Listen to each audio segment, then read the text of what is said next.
un état des lieux de la situation actuelle en Syrie. Et c'est pour cela que je vous prie d'accueillir 4 intervenants qui nous font plaisir de venir partager leur expérience aujourd'hui avec nous. Et c'est donc sans plus attendre que nous accueillons Monsieur l'ambassadeur de France pour la Syrie, Éric Chevalier.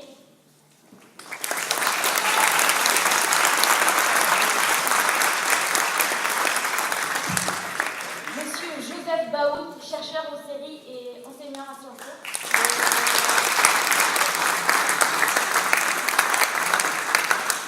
Monsieur Vladimir Glasman, connu sur lemonde.fr sous le nom de Ignace Le Verrier, ancien diplomate et auteur du blog À un œil sur la Syrie.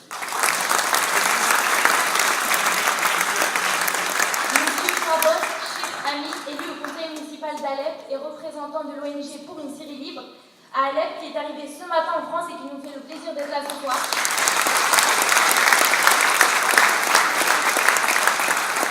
Enfin, je vous prie également d'accueillir Madame Jaber Asma, doctorante en sciences politiques et chercheuse au Centre d'études européennes de Sciences Po, qui modérera le débat.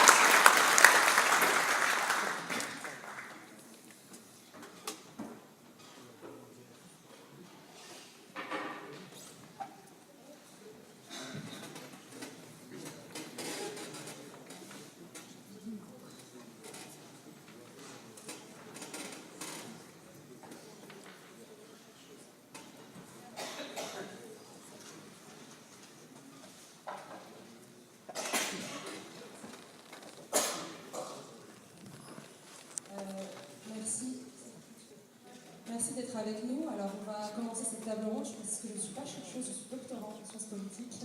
Un jour, j'espère. Donc, je vais représenter chacun des intervenants dans le détail, peut-être. Donc, monsieur, je vais commencer par le commencement. Donc, monsieur Éric Chevalier.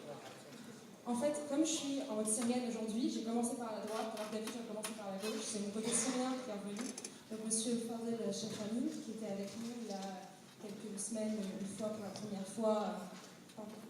Ok, il est déjà venu avec nous à Sciences Po pour une conférence sur l'action humanitaire dans la crise politique. Fardel est un jeune Syrien d'Alep. C'est l'un des Syriens parmi les premiers qui ont fait des manifestations pour la démocratie en Syrie. Fardel, on a déjà raconté son histoire une fois, mais je vais le redire puisque c'est un immense honneur de l'avoir ici. Il a été emprisonné pendant 9 mois à Alep. Il est sorti, il a continué l'action en Syrie. Il est aujourd'hui représentant de l'association l'ONG pour une Syrie libre à Alep. Et il est arrivé cette nuit de Syrie. Donc merci d'être avec nous, Fardel. Monsieur l'ambassadeur Éric Chevalier, on a un immense honneur d'accueillir aujourd'hui, une très grande chance. Une très grande chance de l'avoir pour nous parler de la situation actuelle en Syrie également, puisque aujourd'hui il est revenu de Syrie il y a quand même quelques temps et il est aujourd'hui ambassadeur de France pour la Syrie et il gère le dossier syrien au Quai d'Orsay. Monsieur Joseph Baoud, notre cher professeur de Sciences Po, qui est chercheur aux séries, oui, donc enseignant à Sciences Po et chercheur aux séries, qui est spécialiste de la Syrie et qui va nous parler de l'aspect international normalement. Et M. Vladimir Glasman, connu sous son nom sur le nom Ignace Le Verrier, qui tient le blog Un œil sur la Syrie sur le site Le Monde et qui va également nous parler de la situation à l'intérieur de la Syrie. Voilà, donc on va avoir des prises de parole, puis ensuite on va avoir vos questions pour que vous puissiez débattre avec nos intervenants.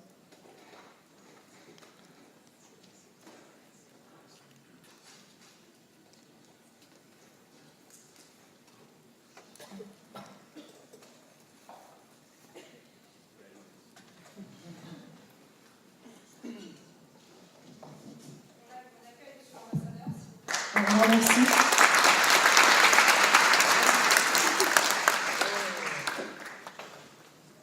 Je suis désolé, j'espère que vous arriverez à m'entendre parce que, comme vous l'avez constaté, j'ai un petit souci bronchitique.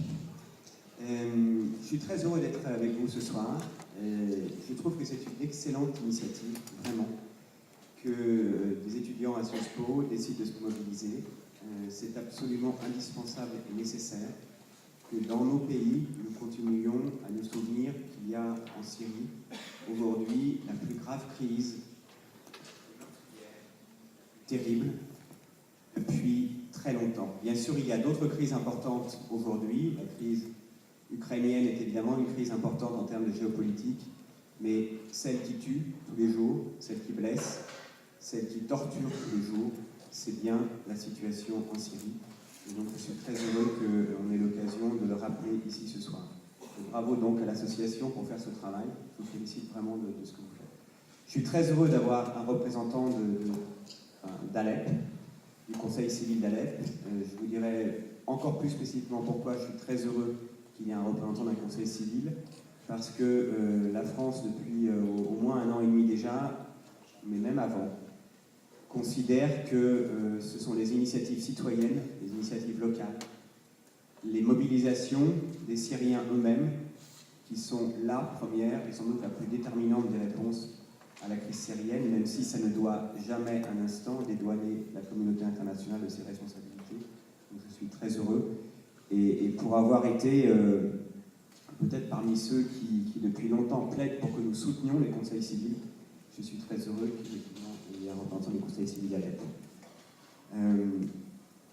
Joseph et Vladimir, comme nous partageons très souvent des réunions, des briefings, voilà, je ne vais pas dire que je suis de nouveau heureux de parler avec eux, mais ça c'est le plus simple.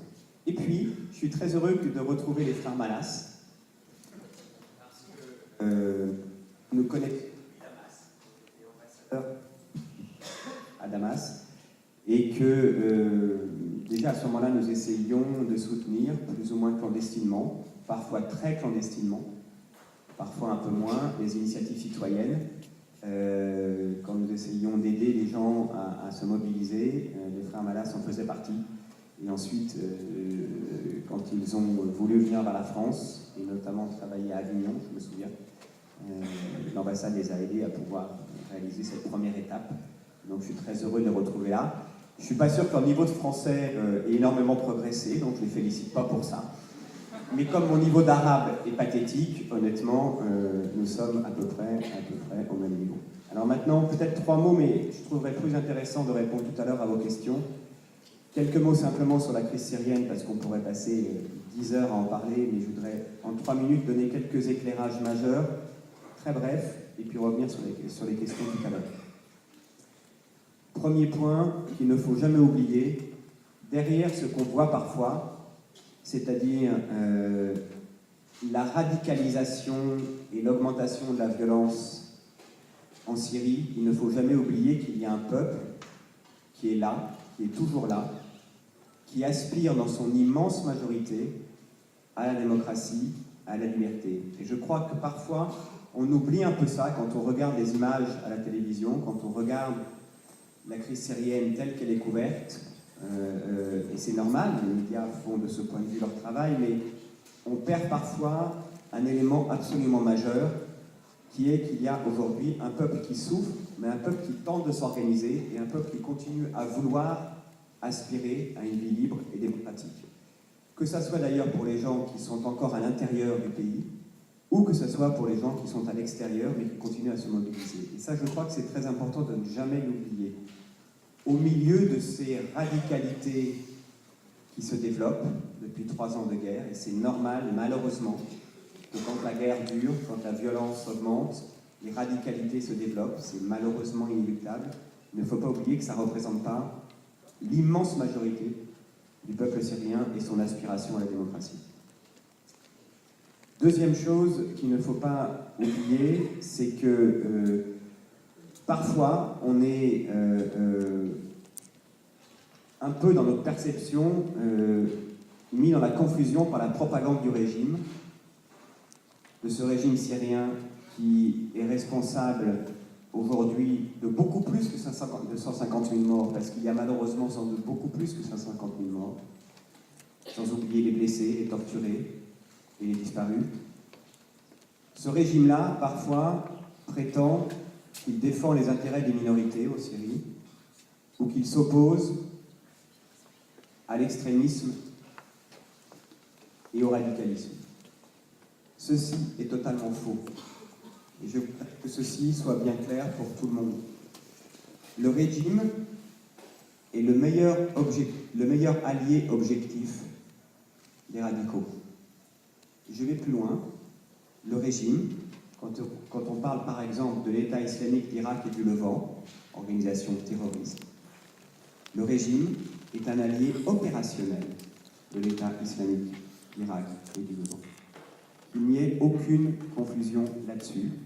Ça ne veut pas dire, et j'insiste aussi là-dessus, ça ne veut pas dire qu'il faut que l'opposition, malgré l'escalade de la violence, fasse tout ce qu'elle peut pour éviter une pente, malheureusement, assez logique parfois, après tant d'années et tant de souffrances, qu'elle évite une logique d'extrémisation, mais elle le fait, elle y travaille. C'est elle qui combat l'État islamique d'Irak et du Levant. Ce n'est pas le régime. Et je crois qu'il ne faut jamais oublier ce point. Troisième point, et je m'arrête là juste en introduction, on ne peut avoir que des frustrations, et je les partage, quand on voit que malheureusement la communauté internationale n'a pas été en mesure jusque-là d'arrêter ce drame terrifiant. Je dis bien, je partage cette frustration. Je voudrais simplement vous dire, et c'est non seulement mon travail de vous le dire, donc je vous le dis, mais je le crois profondément, dans cette réaction à l'évidence insuffisante de la communauté internationale, puisque le drame se poursuit et s'amplifie, la France essaye de faire ce qui est dans ses moyens, et même parfois d'aller au-delà en essayant de convaincre ses partenaires de faire plus et mieux. Je sais que vous allez me dire, c'est une façon un peu facile de se satisfaire de la position française, mais elle est souvent partagée, cette appréciation, par pas mal de gens qui connaissent la dynamique syrienne et qui savent que, tout en étant très lucides sur les insuffisances, nous essayons de continuer à ce que cette impuissance internationale ne perdure pas. Nous le faisons par exemple quand on parlait des conseils civils. Nous avons été le premier pays à soutenir les conseils civils il y a maintenant 2 ans. Et je crois que notre ami Dalep le reconnaîtra. Nous l'avons fait, parfois en rupture avec tous les codes habituels de l'aide aux populations, de l'aide humanitaire, en apportant une assistance directement à des citoyens qui s'organisaient, parce que nous considérions que c'était un devoir absolu. Nous étions prêts, je le rappelle, et je pense que ça a été un des tournants majeurs, malheureusement, négatifs, de la dynamique internationale depuis 3 ans. Nous étions prêts à ce que le crime chimique du régime du 21 août de l'année dernière ne reste pas impuni. Vous le savez, quand je dis nous étions prêts, déterminés. Malheureusement, nous n'étions pas en mesure de le faire tout seuls. Et il est clair que le fait que ce crime chimique du 21 août n'ait pas connu la réponse nécessaire, robuste, qu'il aurait dû connaître, a des conséquences aujourd'hui terrifiantes. Que ça soit parce qu'elle donne confiance au régime sur la possibilité de faire tout et encore pire que tout, sans malheureusement qu'il y ait de réactions à la hauteur. Deuxièmement, et donc elle donne une confiance dans l'idée que le régime peut continuer, encore et encore. Malheureusement, ça a fragilisé l'opposition modérée, qui ne s'est pas retrouvée en mesure d'avoir au sein de la communauté internationale des partenaires capables d'agir comme il l'aurait fallu. Et troisièmement, ça a été sans doute aussi le lit pour une forme de radicalité qui a pu se construire sur l'idée que finalement la communauté internationale ne réagissait pas, même à l'indicible. Voilà, je m'arrête sur ces 3 points juste pour vous dire cela en guise d'introduction, mais je serai très heureux de répondre tout à l'heure à vos questions, à vos commentaires ou à vos désaccords, parce que s'il y a une chose dont je suis extrêmement convaincu, c'est que nous n'avons pas trouvé la solution, et donc il est normal que l'on nous pose la question, et encore, de savoir pourquoi nous ne faisons pas plus. Pardon, je finirai quand même sur un dernier mot, pour rappeler ce que fait ce régime, avec ce dossier extraordinairement sérieux, j'insiste là-dessus, qui, vous le savez, a été sorti il y a quelques semaines, le dossier qui s'appelle le dossier César, du surnom d'un membre de service de sécurité syrien qui, pendant 2 ans, a été chargé de prendre des photos des corps torturés par le régime. 55 000 photos, de sans doute 11 000 cadavres torturés. J'en ai vu une part non négligeable. C'est au-delà de l'horreur que l'on peut même ne pas imaginer. Ça, c'est le produit méthodique, et ça ne concerne malheureusement que, si on peut dire, 11 000 personnes de la banlieue de Damas, et de sa région, de 23 centres. Et c'est absolument terrifiant, et j'espère que quand ce dossier va finir de se constituer, il a été travaillé par 3 procureurs internationaux, 3 magistrats internationaux, qui ont sous ceux quand même qui ont mis en examen à la fois Milosevic et Charles Taylor en Sierra Leone, donc pas des débutants, et qui ont, avec des pathologistes, avec des spécialistes de tous ordres, montré, et le dossier est en finalisation, à quel point ce dossier est sérieux et montre l'horreur absolue de ce régime. Je m'arrête là, merci.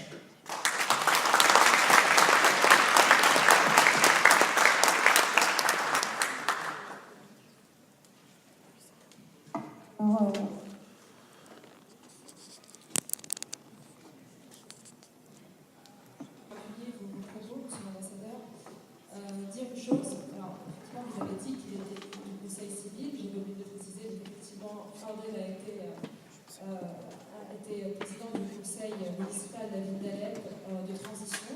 Il a été élu au conseil municipal lorsqu'il y a eu les premières élections libres pour la ville d'Alep. Et pour rajouter une deuxième chose, puisque vous avez parlé, monsieur l'ambassadeur, du Front islamique de l'Irak et du Levant, il y a quelques semaines, un ambulancier de l'ONG Civil qui est ici avec nous, qui participe à organiser cet événement, était à une soirée entre jeunes, Fandel était présent. Ils avaient distribué du pain, puis ils ont dîné. Fandel est sorti.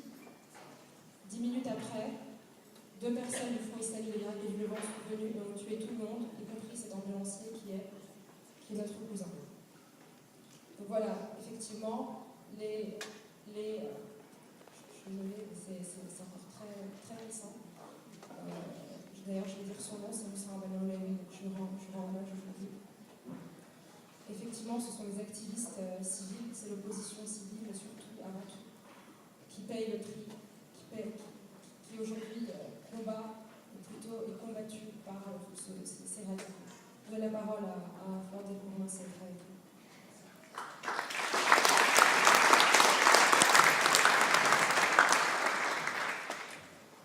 Bonjour à tous. Je vous remercie tous de votre présence ici. Je suis ici aujourd'hui pour 2 choses, 2 objectifs. Le premier objectif qui est important, assez important, c'est vous transmettre la situation en Syrie. Pour vous donner une idée par rapport à ce qui se passe en Syrie. Et la deuxième chose, je le considère plus important que la première, c'est transmettre votre solidarité avec la Syrie. La Syrie et le peuple syrien, il a besoin aujourd'hui de votre solidarité, de la solidarité du monde libre. Donc je vous dis merci pour votre solidarité. Je vais vous parler un peu de la situation en Syrie. Je parle de la question du conseil local d'Alep. Comme M. Éric Chevalier, je vous remercie beaucoup pour votre explication qui était très très claire et moi je pense qu'il était très correct aussi, surtout par rapport à la question d'extrémisme et terrorisme. Donc ce conseil local, malheureusement, c'est un essai qui a été réussi. Nous avons réussi de créer le conseil local de rien. Lorsque je dis de rien, c'est vraiment de rien.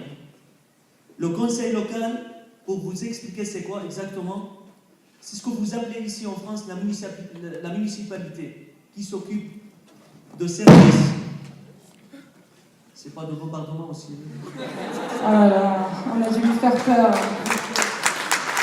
Excusez. Excusez-nous, excusez-nous. Nous sommes vivants, heureusement. Ok.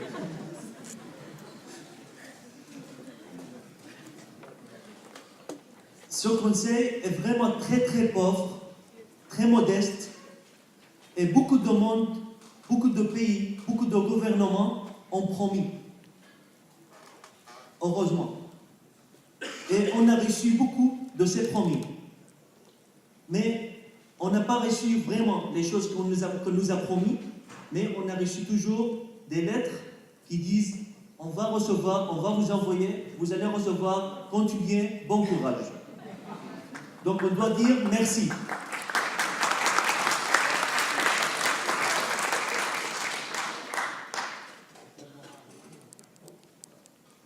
Le conseil local travaille dans le service, électricité, pompiers,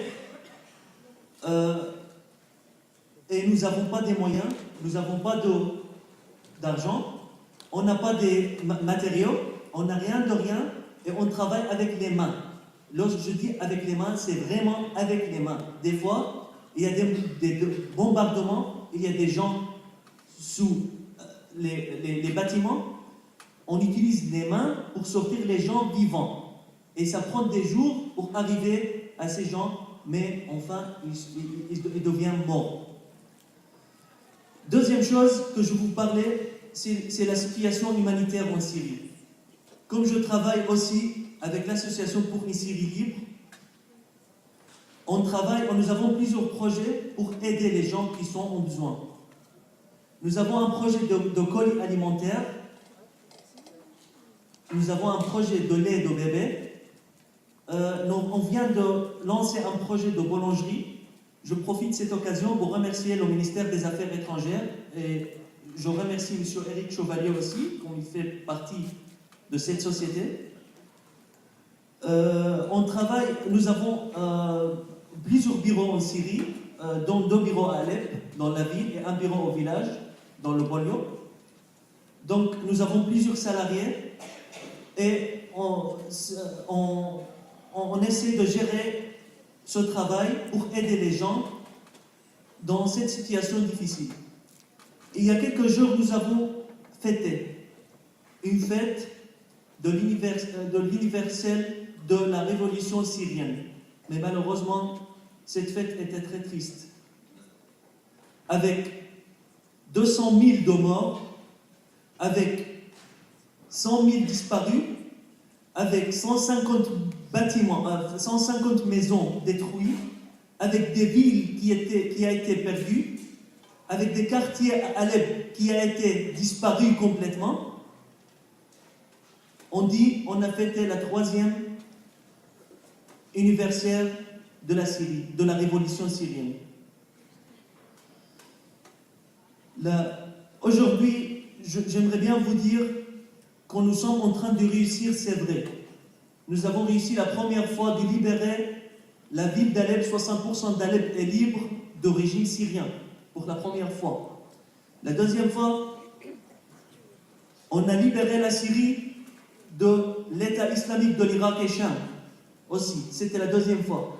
Mais on ne peut pas être en face de tout le monde pour toujours. Nous avons besoin vraiment de solidarité et de l'aide du monde libre. Je vous remercie beaucoup et j'espère que je viens un jour ici pour vous dire que la situation en Syrie est devenue beaucoup plus qu'avant et qu'on a la Syrie vraiment libre sans Bachar al-Assad.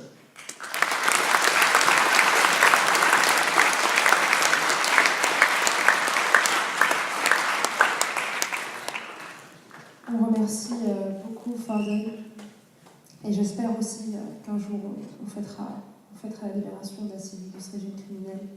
On va passer à M. Joseph Bahout, on trouvait que c'était très important d'avoir également des chercheurs et des livres pour nous parler des situations en Syrie, parce que malheureusement, heureusement et malheureusement, tout le monde a une opinion, mais il est intéressant, et on ne le fait vraiment pas assez, d'écouter des chercheurs, d'écouter des spécialistes. Donc merci d'être avec nous, et on va l'écouter.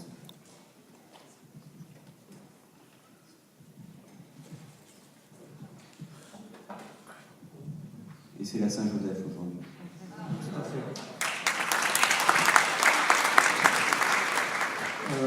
Merci Asma, merci à Salam. En fait, je suis bien sûr très heureux, mais aussi très honoré et surtout très ému d'être là. D'abord parce que c'est une situation qui me touche, au-delà du fait qu'elle m'intéresse, elle me touche personnellement particulièrement. Et aussi, je suis ému parce que dans cette maison, je suis habitué à être d'habitude à cette place pour raconter des choses assez aride, assez théorique ce soir pour essayer justement, peut-être ça va vous décevoir Asma, je vais essayer d'être un tout petit peu plus émotif. En fait, je voudrais vous raconter en prélude aux quelques petites choses que je vais vous dire, une fable syrienne. Alors certains d'entre vous la connaissent peut-être parce que vous l'avez vue sur YouTube, vous l'avez vue sous différentes formes, c'est la fable de l'enfant et de l'oiseau. Que raconte en fait un des vétérans de l'opposition syrienne qui a souvent, comme beaucoup de ses compères, été emprisonné dans les prisons du régime avant la révolution, avant même Bachar, sous Bachar, sous Hafez père, sous Bachar, et il raconte la chose suivante. Au cours d'une de ses incarcérations, puisqu'il a été incarcéré plusieurs fois, comme la plupart des opposants syriens, un des geôliers vient le voir dans sa cellule et lui dit, avec un tout petit peu de sarcasme et de défi, on me dit que tu es un intellectuel brillant, que tu sais utiliser le verbe, je vais te demander un service mais aussi te mettre au défi. Tu vas venir avec moi dans la cellule d'à côté, il y a un enfant qui est inconsolable, qui n'arrive pas à arrêter de pleurer, qui est triste, et il faut que tu lui changes son état d'esprit, tu dois lui raconter quelque chose. Ce monsieur va dans la cellule et il trouve une femme, donc la mère de cet enfant, et un enfant de 8 ans avec elle, qui est effectivement complètement apeuré, complètement retranché dans les genoux de sa mère, et il se demande ce qu'il peut bien lui raconter. Et il lui vient à l'esprit une histoire, un conte d'enfant, un conte populaire. Et il commence à lui dire, alors voilà, c'est l'histoire d'un oiseau qui passe de fleur en fleur, etc. Et puis il voit que l'enfant ne réagit pas du tout. Et tout d'un coup, l'enfant lui dit, excuse-moi monsieur, mais qu'est-ce qu'un oiseau ? Et ce monsieur s'est rendu compte que ce garçon ne savait pas à 8 ans ce qu'était un oiseau. Et la mère lui dit, oui, il est né ici. Il est né dans la prison, il est né dans la geôle. C'est une histoire vraie. Je crois que c'est ça qui est à l'origine de ce dont on parle ce soir, et c'est pour ça que je suis très content qu'Éric, monsieur l'ambassadeur, ait rappelé que derrière tout ce que vous voyez, toutes les complications géopolitiques dont moi je fais mon miel tous les jours, c'est ce qui me fait vivre dans cette maison, au-delà de tout ça, il y a des choses comme ça, c'est-à-dire qu'il y a des enfants qui sont nés dans les prisons syriennes, soit parce que leurs mères y sont entrées enceintes, soit parce qu'elles ont été violées par leur geôlier, qu'elles ont fait des enfants. Donc voilà, c'est ça au départ qui est au début de la révolution syrienne. Puisqu'on fête le 3e anniversaire, c'est une triste fête, lorsque les enfants de Dar'a ont décidé d'écrire sur les murs « Ash'ar yurid isqat al-nizam », le peuple veut la chute du régime, c'est de ce régime-là qu'il parlait, c'était ça qui était en cause. Donc il ne faut pas oublier, donc là je rebondis vraiment sur ce que disait Éric Chevalier, de quoi on parle ? On parle de plusieurs niveaux dans cette affaire syrienne et qui deviennent non seulement empilés les uns sur les autres, mais enchevêtrés au point qu'on ne sait plus par où commencer pour résoudre cette question. Alors il ne faut jamais oublier qu'il y a au départ une révolution. C'est-à-dire que ce qui a commencé en Syrie le 15 mars 2011 était exactement la continuité de ce qui s'est passé en Tunisie, en Égypte, à Bahreïn, au Yémen, ailleurs dans le monde, c'est-à-dire tout simplement des gens, des êtres humains qui se sont dit on veut vivre en dignité. Ce n'était pas beaucoup plus que ça. Au départ, il n'y avait pas de grand projet politique. Il y avait juste la demande d'une dignité. Il n'y avait même pas la demande du changement de régime. Ils voulaient qu'on arrête de les battre dans la rue, qu'on arrête de les humilier, qu'on arrête de violer leur mère, etc. Bon, ça a ensuite dérivé, ça s'est dévoyé vers quelque chose qui est devenue une insurrection armée. C'est le deuxième niveau qu'il nous faut comprendre lorsqu'on regarde la Syrie. Insurrection armée avec tout ce que ça engage, c'est-à-dire évidemment de la brutalité, évidemment de la violence des deux côtés, mais pour quiconque qui a étudié un peu ou qui a vécu, comme moi par exemple, les guerres civiles, on sait que la violence engendre la violence et que lorsqu'on prend les armes, il est difficile de demander à quelqu'un de rester pur et parfait lorsqu'il a d'abord une Kalachnikov à la main et deuxièmement lorsqu'il voit devant lui des choses qui, tous les jours, érodent un peu plus votre humanité, votre sens d'être un homme, un être humain.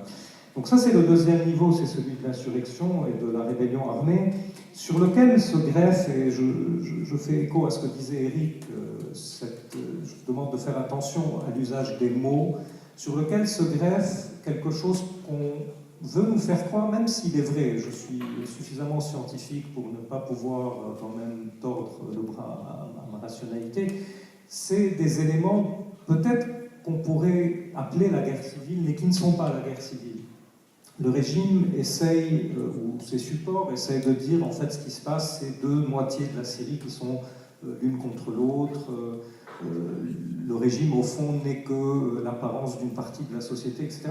Il y a peut-être des éléments de vrai sur ça, il faut des heures pour en parler, l'expliquer, mais il faut aussi faire attention qu'au départ, c'est une société contre un régime, c'est une société contre ce que Michel Seurat a appelé il y a très longtemps, avant que la révolution ne soit même en vue, l'état de barbarie, c'est-à-dire un régime qui écrase l'espace social dans son ensemble.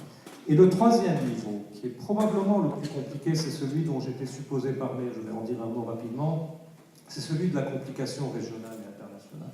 Alors lui aussi, aujourd'hui, il nous empêche de voir cette fable syrienne, c'est-à-dire cette revendication toute bête, toute simple d'hommes et de femmes qui veulent vivre libres, cette complication régionale qui fait qu'aujourd'hui, on ne parle plus de la Syrie. Lorsqu'on parle de la Syrie, on parle du Moyen-Orient, on parle de choses très compliquées, très larges. On parle du nucléaire iranien, on parle peut-être même de la guerre froide entre la Russie et les États-Unis, on parle d'équilibres mondiaux, on parle de pétrole, d'énergie, etc. On oublie qu'il y a cette fable au départ, mais c'est vrai qu'il y a des choses extrêmement compliquées sur la Syrie. Alors, une chose, un mot pour conclure ce premier point, c'est que pour nous, en tout cas analystes, et c'est ce que j'aurais dû peut-être faire ce soir si je faisais mon métier, mais je me permets cette vacance ce soir, je me permets de ne pas faire mon métier ce soir, je revendique ce droit, c'est de comprendre comment on est passé du premier niveau aux autres niveaux. C'est-à-dire qu'est-ce qui a permis ce glissement, pourquoi ce qui se passe en Syrie ne s'est pas passé en Tunisie ou ailleurs, pourquoi les Syriens sont damnés à ce point. Et là, je pense que toutes les explications du monde, toutes les rationalités du monde, et Eric l'a bien dit, ne peuvent pas et ne doivent pas exonérer le choix délibéré fait par le régime depuis le premier instant de transformer tout cela en bain de sang et en boucherie. Si on ne comprend pas cela, et c'est une argumentation scientifique, je m'excuse de le dire, je me permets de l'affirmer, le régime a fait le choix très rapidement, et un jour les historiens travailleront sur cela, et on aura des éléments du débat interne au sein du régime. Le régime a fait le choix de ce que lui-même a appelé l'option sécuritaire, al-khayar al-amni, qui s'est très vite transformée en option militaire. Je vous rappelle une chose, juste pour ceux qui l'auraient oublié, et vous trouverez ça sur Internet, 2 ou 3 semaines après le début de la révolution, le cousin du président Bachar al-Assad, Rami Makhlouf, le représentant de la mafia syrienne, donne une interview au New York Times. Le journaliste qui est mort par ailleurs en Syrie, bizarrement, plus tard, Anthony Schlitt, et il dit mot à mot pratiquement ce qui allait se passer pendant les 3 ans. Au début, on a cru que c'était une analyse, mais en fait, c'était la stratégie du régime qu'il développait de façon extrêmement cynique dans le New York Times dès le mois d'avril 2011. Nous brûlerons la Syrie va se communautariser, la révolution va s'armer et la région va trembler. C'est de là où je passe à mon deuxième point. Pourquoi ce qui se passe en Syrie, au-delà de l'humanitaire, au-delà des enfants, au-delà des photos dont Eric a parlé, nous intéresse ne serait-ce qu'en tant que géopolitologue froid, comme je suis supposé l'être. Parce que justement, on ne parle plus de la Syrie, on parle de la région et peut-être qu'on parle un peu du monde. travers la Syrie. Je ne vais pas rentrer dans des explications de professeur de Sciences Po, vous sortez d'une journée de cours, je ne vais pas vous embêter avec tout ça. Et comme je vous l'ai dit, je prends des vacances ce soir. Je vais juste dire un ou deux mots sur cette affaire. C'est-à-dire comment on est passé de l'échelle de Daraa, on entendait la musique sur Daraa tout à l'heure, au Moyen-Orient. Comment on est passé de cette échelle à l'autre échelle. Là aussi, si vous revenez à cette fameuse interview dans le New York Times, mais aussi à la stratégie du régime, la stratégie de la régionalisation était un choix délibéré fait par Bachar al-Assad et sa clique pour noyer la question syrienne, pour faire passer la révolution syrienne à quelque chose de beaucoup plus grand, de beaucoup plus dangereux, et probablement installer ce chantage qu'il fait au monde, ou en tout cas à la région. C'est moi ou le chaos, c'est moi ou toute la région brûlera. Alors aujourd'hui, qu'est-ce qui est en jeu, qu'est-ce qui brûle? Si vous regardez le pourtour de la Syrie, vous avez 4 pays, et peut-être un 5e, mais je ne vais pas en parler ce soir, qui vacillent ce soir ou qui vacillent depuis un an. Alors il y en a 2 qui vacillent parce qu'ils ont déjà été fragilisés avant la révolution syrienne, je parle du Liban et de l'Irak, et 2 autres pays qui aujourd'hui se retrouvent probablement dans l'œil du cyclone dans les années à venir, les mois à venir, c'est-à-dire la Turquie et la Jordanie. Là encore, je ne vais pas faire de géopolitique, je vais prendre juste quelques exemples, quelques traits. Et vous comprendrez pourquoi on est en train de parler d'une bombe qui n'est plus une bombe à retardement, qui a déjà commencé à exploser devant nous. L'Irak, par exemple, aujourd'hui, qui est déjà un État morcelé, un État failli, est en train complètement de plonger, de rejoindre, de devenir un couloir, une annexe, une sorte de coulisse de la crise syrienne.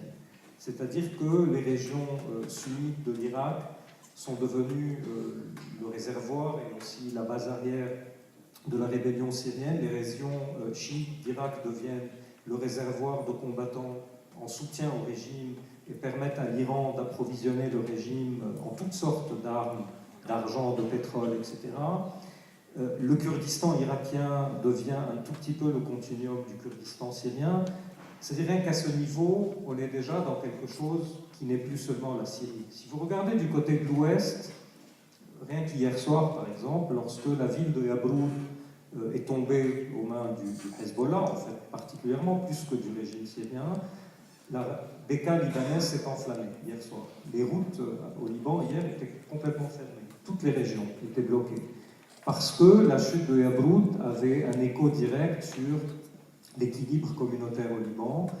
Des combattants de Yabroud ont fui vers la Beka libanaise. 80 000 Syriens, comme Fadel, ont fui Yabroud pour venir au Liban à 20 km et aujourd'hui ont été ajoutés aux chiffres et au nombre de réfugiés dont on vous a parlé tout à l'heure. Ça, c'est déjà le premier élément, c'est-à-dire qu'on n'est plus vraiment dans la Syrie, on est dans un espace levantin, un espace moyen-oriental, proche-oriental, Irak, Syrie, Liban, qui est devenu un espace pratiquement ouvert où il y aura toutes sortes de guérillas, de résistance, de guerres, etc., avec des choses qui peuvent parfois aller très loin, c'est-à-dire qui peuvent opposer carrément l'Iran aux puissances occidentales, l'Iran au Golfe, la Russie aux États-Unis, si la crise ukrainienne continue. C'est-à-dire qu'on n'est vraiment plus dans un conflit qu'on peut se permettre de confiner dans ses propres frontières et de se dire, c'est vrai qu'il y a un drame humain, mais au fond, non seulement on n'y peut rien, mais au fond,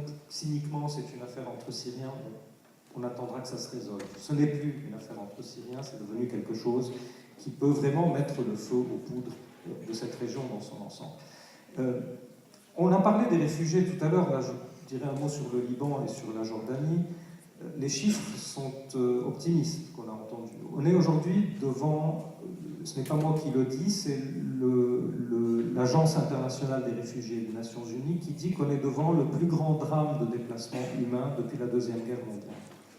Je ne sais pas si vous savez ce que ça veut dire. Vous savez que la Deuxième Guerre mondiale, c'est quand même le moment où le monde s'est fracturé. On est dans quelque chose de similaire. On est devant un pays, une région, où il y a aujourd'hui, en mars 2014, 7 millions de déplacés. 3 ou 4 à l'intérieur de la Syrie, 3 ou 4 à l'extérieur de la Syrie. Selon les rapports de la Banque mondiale, institution qu'on ne peut pas soupçonner de manque de sérieux ou de non-conservatisme, ces chiffres-là vont tous doubler, rien de moins, à la fin de 2014. C'est-à-dire que dans 9 mois, on se retrouvera ici, on parlera de 14 millions de déplacés. Dans un pays, la Syrie, qui compte 22 millions d'habitants. C'est-à-dire plus de la moitié de la Syrie sera à l'air libre, sera sans toit. Une partie de cette moitié sera dans les pays environnants. Le Liban est un pays de 3,5 millions d'habitants. Ce soir, il y a 1,5 million de Syriens au Liban. C'est-à-dire, ce soir, une personne sur 3 dans les rues de Beyrouth ou du Liban est un réfugié syrien. À la fin de l'année, le nombre de réfugiés syriens sera équivalent aux 2/3 de la population libanaise. Je ne sais pas si vous savez ce que ça veut dire. Le ministre Fabius, il y a quelques semaines à la réunion de Paris, disait « c'est comme si la France, tout d'un coup, accueillait 20 millions de personnes ». Ça me donne une idée. C'est comme si, je cite l'ambassadeur d'Angleterre à Beyrouth, qui me disait récemment, c'est comme si toute la population des États-Unis débarquait demain en Chine. C'est de ça qu'on parle. Donc, je ne vais pas aller au-delà de tout cela, mais juste pour dire que je crois qu'il n'est plus temps, on ne peut plus se payer le luxe de se demander si la communauté internationale, je ne sais pas ce que veut dire ce terme, je suis professeur à Sciences Po, mais je ne le sais pas, peut et doit faire quelque chose. Je crois que la question est devenue rhétorique. La question ne se pose plus, c'est-à-dire la réalité est là, il faut faire quelque chose, je ne sais pas ce que c'est.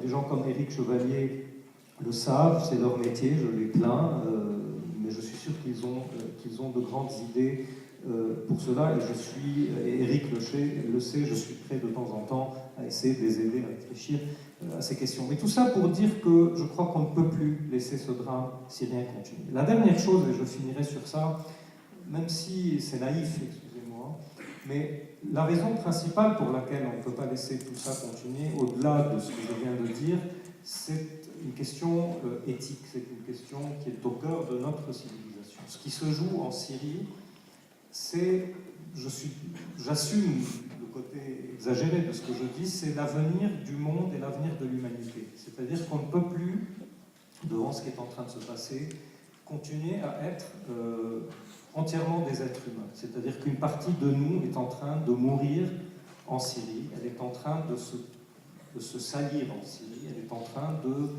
une partie de notre humanité est en train de se dévoyer en Syrie. Je crois que rien que pour ça, nous sommes appelés à faire quelque chose. Je vais m'arrêter là. Je suis sûr qu'il y a plein de questions auxquelles je n'ai pas répondu, d'ailleurs ce n'était pas le but.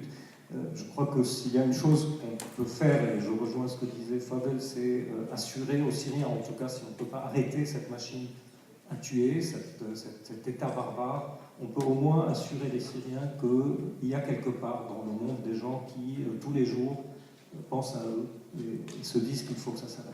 Merci.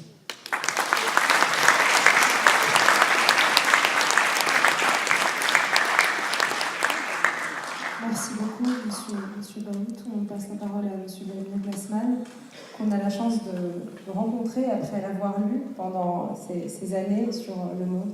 Donc merci et on vous remercie.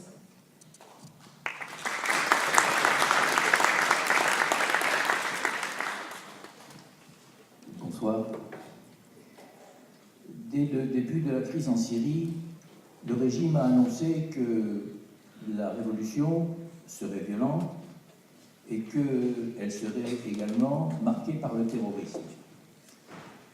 À l'été 2011, alors qu'aucun événement terroriste ne pouvait être signalé, le régime a commencé à libérer des prisons, en particulier de Sadnaïa, un certain nombre d'islamistes, plusieurs centaines, dit-on, qui avaient été arrêtés soit parce qu'ils se rendaient en Syrie pour aller faire la guerre contre les Américains en Irak, 2003-2004, soit parce qu'ils étaient revenus d'Irak rescapés, ou bien qu'ils revenaient d'Iran, où ils avaient aussi pris part à différents combats avec des groupes islamistes. En procédant de la sorte, Bachar el-Assad savait très bien ce qu'il faisait, mais il considérait qu'il devait à ce moment-là faire ce qu'on peut appeler la part du feu. C'est-à-dire que certainement ces djihadistes qu'il libérait de ces prisons allaient s'organiser, allaient constituer des groupes violents, et ils allaient faire ce qu'ils avaient fait en Irak ou ailleurs. Mais c'était pour lui nécessaire parce que, en agissant de la sorte, Ils allaient terrifier les Syriens qui se diraient qu'après tout, il valait mieux revenir au bon temps de la tyrannie ordinaire avant la Révolution. Et puis, ils allaient terroriser les Occidentaux qui se diraient, après tout, on ne peut pas intervenir dans un pays où il se trouvent des groupes de cette nature. Et donc, il a lâché tous ces gens qui, peu à peu, se sont organisés. Le groupe qui a retenu le plus l'attention, c'est paradoxalement pas celui qui était le plus puissant et qui comptait le plus de combattants, c'est celui qui est apparu à la fin du mois de janvier 2012, ou plutôt celui qui a déclaré son existence à ce moment-là, Jabhat al-Nusra, le front de soutien dont le nom complet est le front de soutien des combattants du djihad sur la place de Cham à la population du pays de Cham, c'est-à-dire aux Syriens. De manière assez étrange, à peine apparu, le front de soutien a déclaré qu'il était responsable des attentats qui avaient eu lieu un mois avant sa création, c'est-à-dire à la fin du mois de décembre 2011. Or, tout le monde s'accorde à considérer que ces attentats, 2 attentats commis le même jour, puis un attentat commis la semaine suivante à Alep, n'étaient pas l'œuvre de terroristes, mais étaient l'œuvre des services de renseignement syriens. Il y avait trop de détails qui clochaient et qui montraient bien que dans cette opération, on voulait impressionner ceux qui allaient y assister, et en particulier, comme par hasard, les observateurs de la Ligue arabe qui étaient arrivés à Damas le 22 décembre, afin de les convaincre qu'ils n'étaient pas en sécurité, que le régime était bien attaqué par des terroristes, etc. Je passerai sur les détails de ces opérations bizarres. Ce qui est à noter, c'est que le Jabhat al-Nusra, le front de soutien, a connu une grande notoriété du fait de 2 éléments.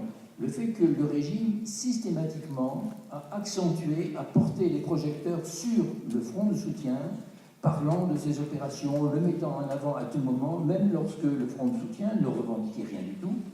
Et deuxièmement, l'autre élément, c'est l'excellente communication du front de soutien qui, au cours de la seule année 2012, c'est-à-dire entre janvier et décembre, avait revendiqué 600 opérations de divers types. À la fin de l'année 2012, le régime n'est pas très satisfait de ce qui s'est passé avec le front de soutien. Parce qu'effectivement, les pays occidentaux ont été quelque peu tétanisés. Ils se sont dit, après tout, c'est difficile d'aider l'armée syrienne libre, à laquelle on a demandé de s'organiser. C'est difficile d'aider l'opposition si ensuite c'est pour permettre l'aboutissement de la révolution, transformation de la révolution en une transformation religieuse et l'installation en Syrie d'un État islamique. Et donc, les États occidentaux, c'est exact, étaient perplexes et pour une part tétanisés. Ils avaient de la peine à fournir l'aide sur laquelle ils s'étaient engagés. Par ailleurs, les minorités confessionnelles, même si le comportement de Jabhat al-Nusra n'était pas pire que celui d'autres organisations ou groupes djihadistes ou islamistes, le comportement de Jabhat al-Nusra avait quand même inquiété un certain nombre de minorités compte tenu du discours, puisque l'intention de Jabhat al-Nusra était bien de mettre en place en Syrie un État islamique. Mais de manière assez paradoxale, alors que les Américains avaient inscrit à la fin du mois de décembre le front de soutien sur la liste des organisations terroristes, la population des zones occupées, libérées, dans laquelle se trouvait le front de soutien, sont sortis, je crois que c'était le vendredi 14 décembre, pour dire « nous sommes tous Jabhat al-Nusra ». Et le seul terrorisme en Syrie, c'est le terrorisme de Bachar el-Assad. Donc l'effet sur la population n'était pas du tout celui qu'il escomptait. Quelques mois plus tard, un autre groupe a fait son apparition en Syrie, l'État islamique d'Irak. Le chef de ce groupe, Abu Bakr al-Baghdadi, a aussitôt revendiqué l'appartenance de Jabhat al-Nusra à son organisation. Et il a mis en demeure le chef de Jabhat al-Nusra, Abu Mohammed al-Jolani, donc un homme originaire du Golan, de lui faire un...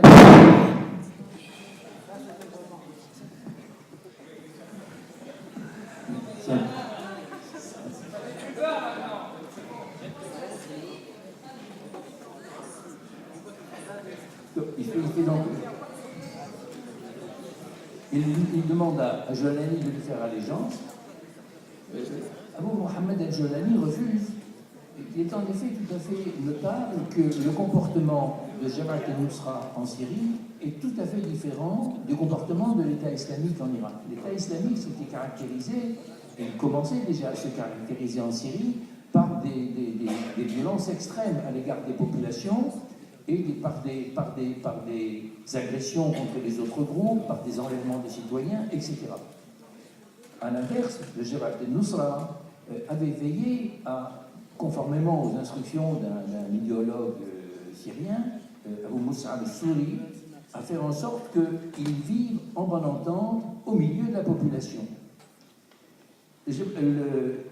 Ayman al-Zawahiri, le successeur d'Osama Ben Laden à Al-Qaïda, est intervenu dans ce débat et pour déclarer que Al-Qaïda en Syrie c'était Jabhat al-Nusra et que Abu Bakr al-Baghdadi devait s'occuper uniquement d'Irak. Évidemment, il a refusé, et comme Abu Mohammed al-Jolani refusait de faire allégeance à celui qui avait été son chef précédemment en Irak, mais dont il s'était émancipé, on a assisté à une espèce de guerre des chefs. Pas un affrontement direct entre les groupes, mais sans arrêt des petites agressions. Par exemple, là où il pouvait, l'État islamique s'est emparé de sièges de Jabhat al-Nusra.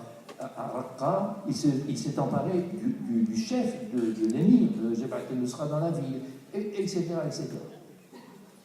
Je vais passer rapidement parce que l'histoire est quand même un peu longue pour arriver à ceci. C'est qu'à la fin de l'année 2013, la population des zones libérées, toujours entre guillemets, on a eu assez de la présence de l'État islamique.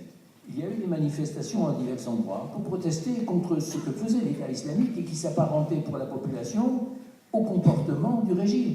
Il arrêtait des activistes, il fermait des bureaux des associations humanitaires, il empêchait les journalistes citoyens de travailler, il confisquait les ordinateurs, les caméras et toutes ces choses-là. Et puis, quand il était pris en difficulté, qu'il devait fuir, il n'hésitait pas, comme on l'a vu récemment, à liquider, c'est-à-dire à assassiner des dizaines de ses prisonniers. Et donc, les Syriens de ces zones-là étaient plus que perplexes, parce qu'après tout, ce type de comportement, c'est le comportement du régime. Et donc, ils se demandaient, mais qu'est-ce qui différencie l'État islamique du régime? Or, certains, puisque en Syrie, on a toujours tendance à considérer ça, on dit, après tout, l'État islamique, ce ne sont que des agents du régime. Ils ont été envoyés là pour perturber encore davantage notre révolution.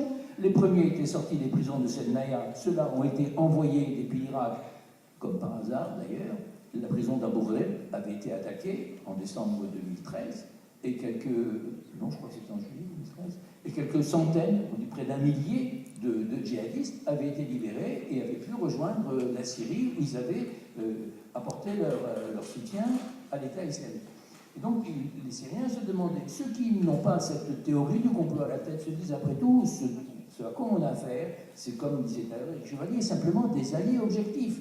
C'est-à-dire qu'en réalité, le régime syrien ne tape jamais sur les permanences, les postes de commandement, les habitations des chefs de l'État islamique, parce que ce qu'ils font réalise enfin ce qu'ils espéraient. C'est-à-dire qu'ils terrorisent les Syriens dans les zones libérées, ils tétanisent complètement les États occidentaux, parce que la perspective de voir cette organisation gagner, c'est quand même assez redoutable, et ils dissuadent tout le monde d'intervenir.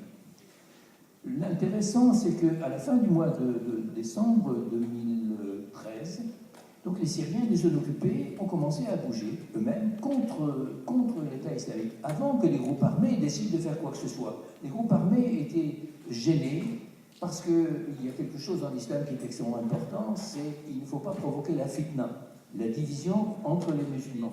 Or, en se battant entre eux, c'était une sorte de fitna.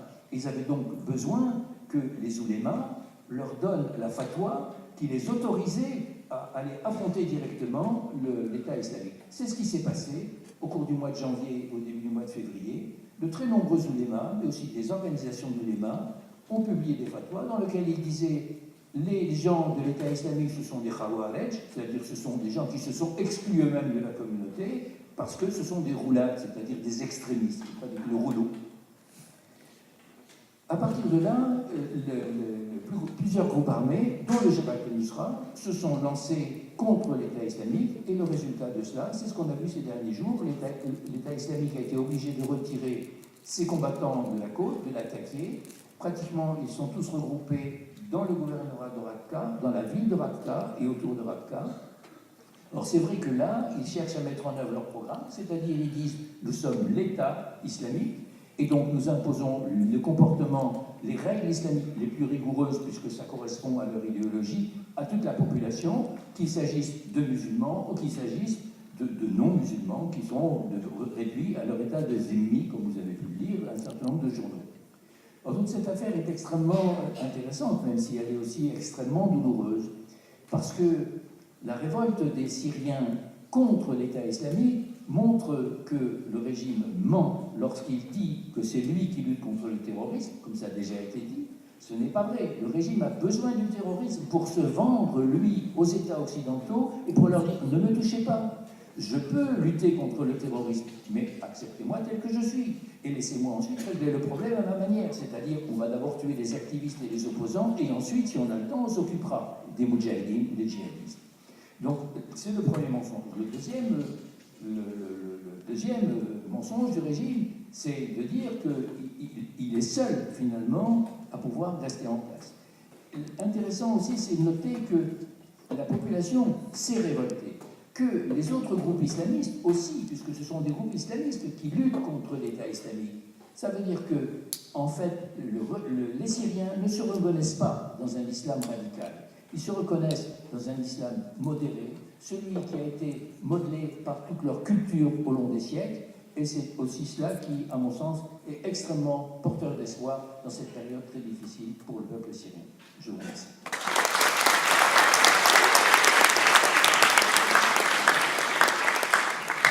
Merci beaucoup, c'est très intéressant pour nous tous, je pense. Malheureusement, on a très très peu de temps pour les questions, donc on va prendre seulement 2 ou 3 questions parce que nos acteurs doivent aller prendre un train en fait. Excusez-moi. Un petit bombardement, enfin, pardonnez-nous pour celui-là, c'est terrible.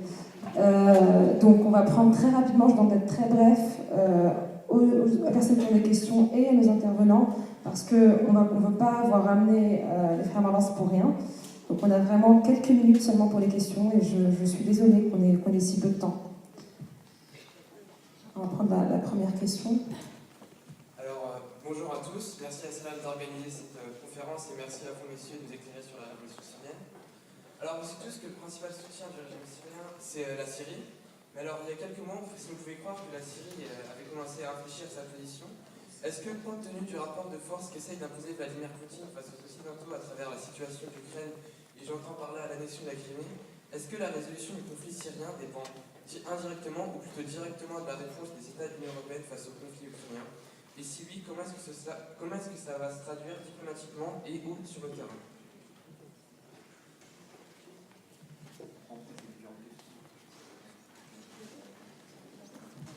On va prendre une deuxième question. Bonsoir.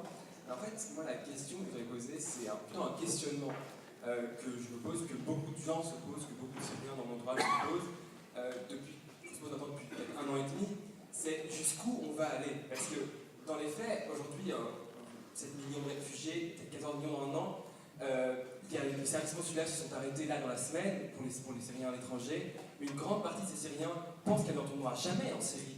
Une partie, il y a une déstabilisation globale de tout ça. Et donc, jusqu'où on va aller? Est-ce qu'il faudra que le Liban brûle? Est-ce qu'il faudra que l'Irak brûle? Est-ce qu'il faudra que la Turquie se morselle? Est-ce qu'il faudra, on a eu aujourd'hui des bombardements sur la frontière avec le Golan, est-ce qu'il faudra que tout explose? Et même jusque chez nous, pour qu'il se passe quelque chose. Voilà.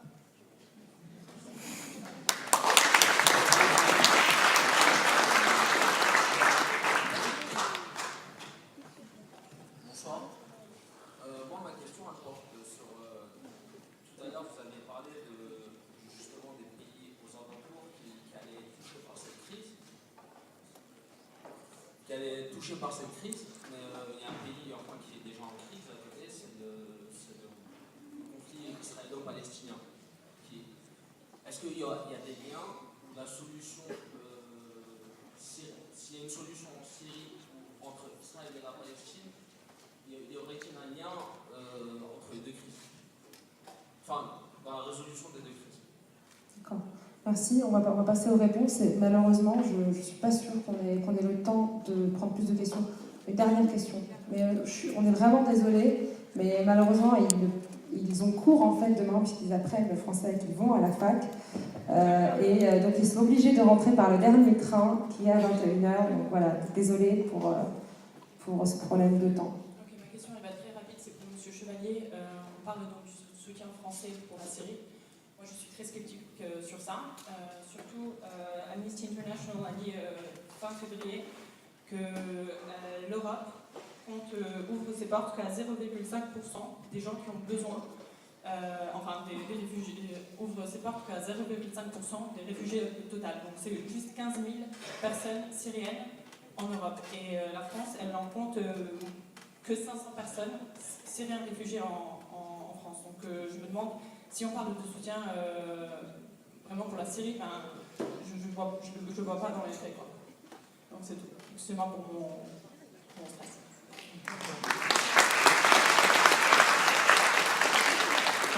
On va passer aux réponses.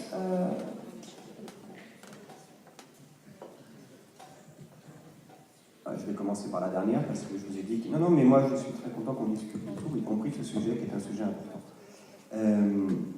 D'abord, factuellement, en fait, ce sont à peu près 5000 Syriens qui sont aujourd'hui sur le territoire français. 500, c'est un contingent spécifique d'un programme particulier fait avec le HCR. Mais depuis le début de la Révolution, nous sommes à peu près à 5000, on a dépassé d'ailleurs un peu les 5000 Français, les 5000 Syriens, accueillis en France, dont je vais vous dire après, mais je vous donne les chiffres d'abord précisément, dont la moitié à peu près ont obtenu le statut d'asile. L'autre moitié réside en France avec des papiers que nous leur renouvelons, et ce sont eux-mêmes qui ne veulent pas demander le statut d'asile. Voilà exactement. Les 500 sont un élément à l'intérieur de cet ensemble négocié avec le HCR. Voilà. Cela dit, 500 ou 5000, voilà. Mais vous savez, moi je suis connu pour pas tellement cacher les choses. Donc ne vous inquiétez pas avec moi, je ne ferai pas de langue de bois. D'accord ? Donc comparé moi j'estime, mon chiffre à moi, il est qu'il y a sans doute aujourd'hui à peu près 10 millions de personnes en réalité, déjà aujourd'hui, entre les déplacés intérieurs et les réfugiés, c'est-à-dire la moitié de la population. Moi je pense qu'on est déjà à la moitié de la population. D'accord ? Voilà. Donc je ne vais pas vous dire que 5000 et 10 millions, ça correspond exactement. D'accord ? Donc je ne vous dirai pas ça. Maintenant, ce qui est vrai aussi, c'est que nous essayons d'améliorer les dispositifs. Il y a encore beaucoup de progrès à faire, y compris il y en aura sans doute sur le plan numérique. Mais il y a à la fois des contraintes, il y a des choses que nous faisons pour le coup un peu mieux que d'autres. Par exemple, et c'est connu d'un certain nombre de gens et d'activistes notamment, depuis 3 ans, à chaque fois qu'un activiste d'un réseau d'activistes a été en danger de vie, de mort plutôt, à l'intérieur de la Syrie, et nous l'a fait savoir par les réseaux avec lesquels nous travaillons, que ce soit les LCC, l'Instance générale de la Révolution, les conseils civils, et je crois que c'est connu de tous ceux qui savent. Je me suis débrouillé pour qu'ils aient des visas dans les jours qui suivaient, et ils sont arrivés en France, et en plus, on s'est parfois débrouillé pour qu'ils aient des bourses. D'accord ? Donc sur les activistes en danger de mort, demandez autour de vous, je crois que tous les gens qui savent vous diront que la France a fait son boulot. C'est numériquement pas très important, mais pour tous, et ça a été encore le cas récemment, il y a quelques jours, d'une jeune militante de Damas des FCC qui était en danger de mort immédiat. Voilà, et elle est ici, elle a une bourse. Voilà. D'accord. Deuxième chose que nous essayons de faire, c'est d'avoir un taux d'acceptation à l'OFPRA. Et nous avons travaillé avec le directeur de l'OFPRA, donc de l'Office des réfugiés, pour que les taux d'acceptation soient maximales. Aujourd'hui, un Syrien qui est en France et qui pose une demande d'asile, son taux d'acceptation est très largement, sa probabilité est très largement supérieure à 90%. Pour les autres nationalités, c'est plutôt de 10, 15 à 20%. Je vous donne des chiffres, ok ? Je ne vous dis pas, voilà. Bon. Deuxième chose sur laquelle on a essayé de travailler. Troisièmement, est-ce que vous me demandez à moi si je pense qu'il faut faire plus? Ma réponse est claire. Et voilà, il y a des contraintes, il y a des étapes, on essaye de faire plus. On est très loin de répondre à l'ensemble des besoins. Nous avons même innové récemment en essayant d'envoyer des équipes de l'OFPRA et en nommant d'ailleurs un préfet spécialement dédié au programme des 500 pour se déplacer dans les pays environnants pour essayer de travailler sur des cas spécifiques. Et je peux vous dire aussi que sur certains cas extrêmement sensibles, et pour ceux qui suivent la conversation, y compris très sensibles par rapport à des sujets que j'ai évoqués dans mon intervention, le pays qui essaye de faire que ces gens-là puissent sortir de situations extrêmement difficiles, c'est nous. Voilà. Maintenant, numériquement, je comprends la question, et je comprends la frustration, et je comprends la colère. Je dois vous dire aussi que les réseaux d'asile, alors vous pouvez questionner la situation française là-dessus, sont saturés. Donc il y a un autre sujet, c'est qu'on peut pousser à ce qu'il y ait beaucoup plus de gens qui arrivent, mais s'il y a une incapacité à les prendre en charge correctement, c'est pas très satisfaisant non plus. Voilà. Donc je finis parce qu'il faut être court, pardon. Ouais, je vais répondre. Mais donc, après, il y a un point très important. C'est que je parlais de l'action de la France sur l'ensemble du spectre. La question de l'accueil des réfugiés est un sujet important. Ça n'est pas le seul. Par exemple, moi, je considère que déjà la première chose à faire, c'est d'aider les mobilisations citoyennes à l'intérieur du pays. Ça, c'est un fait. La France s'est battue depuis le début pour que ça soit le cas. Non, mais vous pouvez me dire non, mais je peux vous assurer, vous n'avez pas. Il faut parler factuellement. Vous avez le droit de me contester sur la question des réfugiés, mais ne me dites pas que la France n'est pas celle qui s'est battue la première pour soutenir les initiatives citoyennes. Les premiers conseils civils construits, que ce soit dans Jebel Zawiye, à Maret el-Naman, à Tarifat, à Atareb et dans d'autres zones, c'est la France qui les a aidés. Je peux vous dire que c'est moi qui ai porté le cash à la frontière. D'accord? Donc je le sais un peu. Les premiers hôpitaux clandestins qui ont été fabriqués, c'est moi qui ai porté le cash aussi. D'accord? Donc je le sais, on l'a fait. La France l'a fait, contre d'ailleurs toutes les règles habituelles d'aide humanitaire, et en se faisant engueuler par l'ensemble de la communauté humanitaire pour aller jusqu'au bout. L'ensemble. À part quelques ONG comme MSF. On nous a expliqué qu'aider les mobilisations citoyennes, c'était impartial, c'était partial, c'était pas de l'aide humanitaire et il ne fallait pas faire ça. Voilà ce qu'on nous a expliqué. Il y a 2 ans quand on a commencé à faire ça. D'accord? Que c'est de l'argent gâché, que c'était une honte, parce qu'on n'allait pas donner par les mécanismes habituels par Damas. Non seulement nous l'avons fait, mais on a convaincu un bon nombre de pays de le faire, et aujourd'hui beaucoup de pays font du transfrontalier, beaucoup de pays, etc. Nous avons été les premiers à le faire. Sur l'histoire de la réaction chimique, voilà, donc il y a des choses, donc ne réduisez pas, contestez, et je suis fonctionnaire français, donc je suis obligé à un moment quand même de faire un tout petit peu attention à ce que je dis, mais que vous contestiez la question de l'accueil des réfugiés, je vous ai dit qu'il y a des choses qu'on essayait quand même de faire correctement, mais numériquement, on entend votre critique. Et sur d'autres sujets, y compris sur l'aide au conseil civil, je crois que là vraiment il n'y a pas d'autre, et sur d'autres sujets également. Alors, maintenant sur la question, l'interaction crise syrienne, crise ukrainienne. Moi, je suis allé à Moscou négocier avec d'ailleurs plusieurs collègues. On est allé à Moscou, on est revenu à Moscou, on a invité les Russes, on a discuté, etc. Parce qu'on pensait que c'était utile de maintenir ce dialogue. Mais je dois dire que jusqu'à maintenant, je n'ai vu aucune inflexion. Aucune. Et, il faut être clair, le bilan des négociations de Genève, dont le résultat était extrêmement improbable, mais qu'il fallait quand même essayer parce qu'il y avait un fil politique à essayer de tirer. Le résultat, c'est qu'on a vu un régime qui ne voulait absolument pas négocier et qu'on a vu les parrains du régime, ou les amis du régime, ou les soutiens du régime, ne faire aucun des gestes nécessaires pour que ça bouge, sur le plan politique. Sur le plan humanitaire, nous avons une explication extrêmement vigoureuse il y a quelques jours à Genève avec la représentation russe lors d'une réunion internationale, pour effectivement leur dire qu'il était temps quand même d'être sérieux sur l'humanitaire, pas de faire semblant. On a réussi à ce que cette résolution soit votée. La mise en œuvre de la résolution, pour le moment, est extraordinairement insatisfaisante, et donc il va falloir continuer un peu. Voilà. Quant aux livraisons, etc., je n'en parle même pas. Donc, est-ce que la crise ukrainienne va durcir ou pas? Je dirais que c'est presque pour un moment une question académique, puisque je n'ai vu aucun infléchissement de la position russe dans la période récente. Est-ce que la crise ukrainienne peut infléchir la position russe? Honnêtement, la tonalité de ce qu'on entend depuis quelques jours sur la crise ukrainienne ne donne pas vraiment ce sentiment-là. Ouais. Donc je suis loin d'être optimiste. Ça ne veut pas dire qu'il ne faudra pas continuer à parler aux Russes, mais en étant extrait. Et c'est ce que nous faisons. On entend beaucoup de gens qui nous disent « vous devriez parler aux Russes ». Merci. L'idée nous était venue. Donc, merci pour le conseil.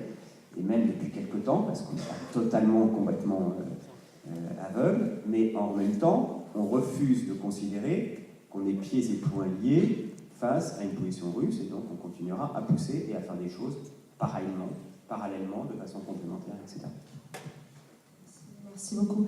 Et d'ailleurs, je voudrais dire, on en reparlera tout à l'heure, qu'aujourd'hui, vous participez à financer des projets de manière directe, notamment avec l'ONG pour une Syrie libre. Et le dernier projet en date, c'est un projet donc, de boulangerie qui sera autogéré et dont vous financez une partie de la mise en place et les 6 premiers mois, il me semble. Donc heureusement la France agit aujourd'hui.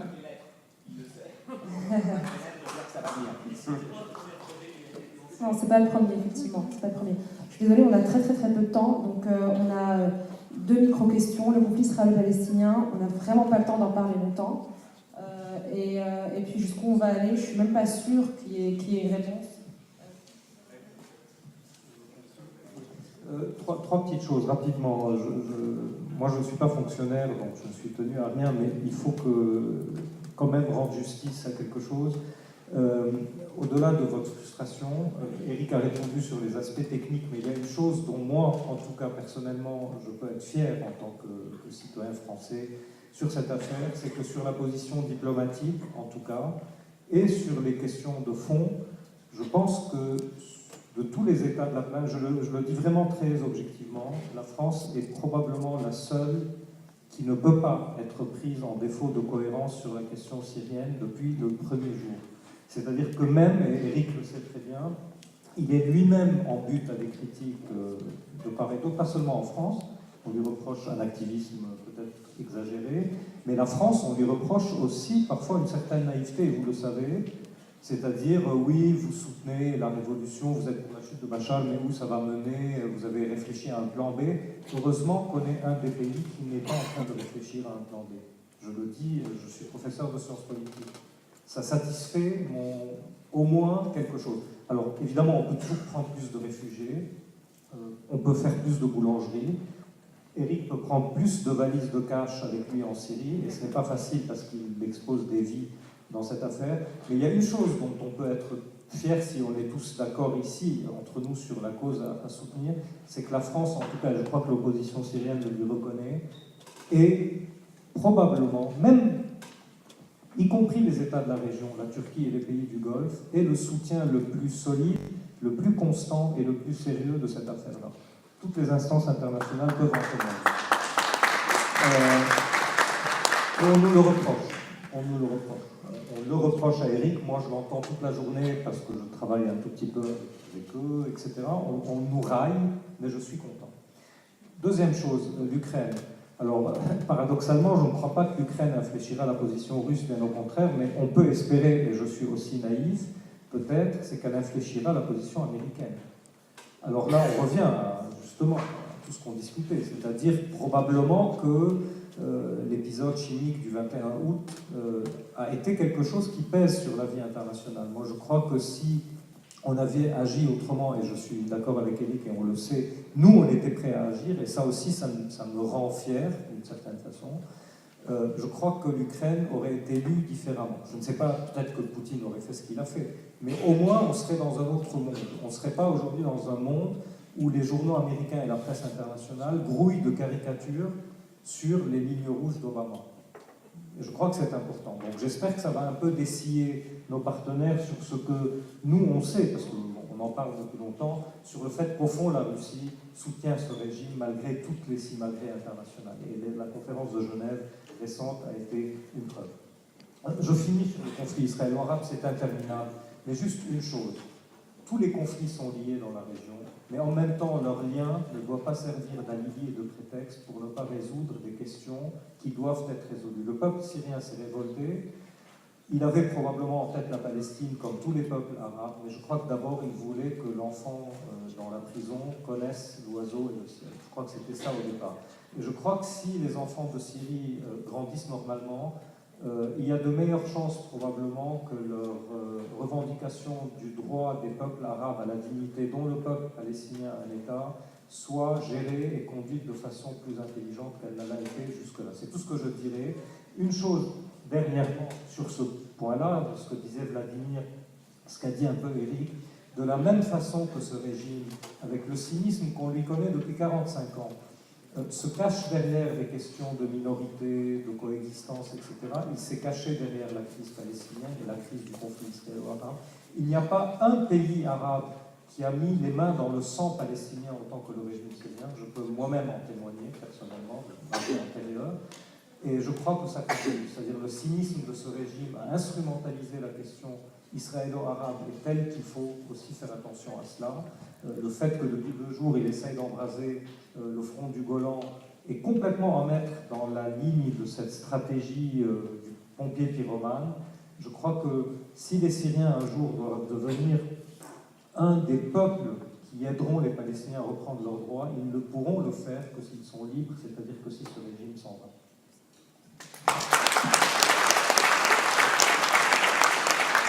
Merci beaucoup, monsieur l'ambassadeur. Merci beaucoup, Fardel. Merci, monsieur Baoud. Merci, monsieur Glassman. On est désolé de devoir écourter ce débat on pourrait en parler pendant des jours, en fait. On va les remercier une nouvelle fois et passer au frère. Merci.